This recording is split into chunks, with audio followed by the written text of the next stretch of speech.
This week's Gotcha is brought to you in part by the New York District Attorney's Office. Following news this week that Manhattan prosecutors would be convening a grand jury to investigate potential crimes by the former president and other employees of the Trump organization, I decided to address Mr. Trump directly and dig up an old politics nation's standby, the memo to Trump.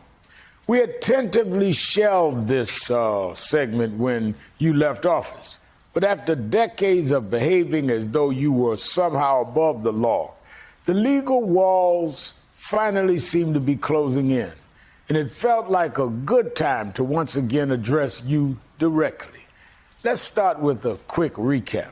Because even if the grand jury is new, your current alleged financial crimes seem to fit your long-held business practices.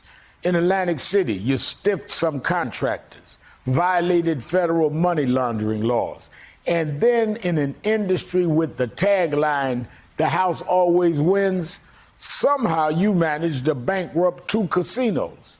And yet, you walked away with a slap on the wrist and millions of dollars. So then you cashed out and went into education, this time defrauding thousands of students hoping to learn from your fake real estate university. And while you were finally forced to close Trump University, you never faced any real legal peril and just paid a fine and walked away, this time into the White House, where you abused executive privilege and taxpayer money, fighting to hide your personal and corporate financial records for 4 years, 4 full years at that. It wasn't until you were forced out of office that those records were handed over to New York investigators. And those investigators didn't waste any time. They brought in forensic accounting experts to sift through decades of records from the Trump organization, combing through for fiscal wrongdoing. And while the district attorney's office has plenty of legal expertise, they aren't leaving anything to chance, bringing in a formal federal prosecutor with experience in white-collar and organized crime. Given your long history of financial malfeasance, it's no surprise that the New York investigators have found enough evidence to convene a special grand jury. What makes it so special? Well, apart from considering what could be the first indictment of a former president in American history, this grand jury will meet more often and for a longer period of time than a typical grand jury. With decades of evidence investigators have been forced to examine, they might need those extra weeks.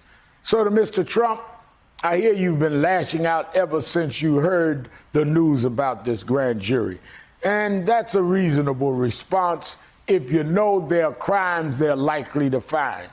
After all, that's a big part of the reason you were so desperate to win re-election, so intent to hide behind the shield of executive privilege that you concocted your big lie that is still tearing at the very fabric of our democracy.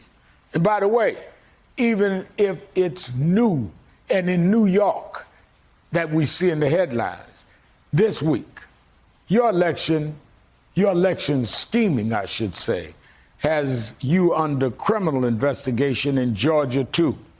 To borrow an old tagline from your now-defunct reality television show, the American people have already spoken, and we said, Donald, you're fired. So now you're a private citizen like the rest of us. Your fate is in the hands of the criminal justice system. And I have a feeling it's going to say what I say. I got you.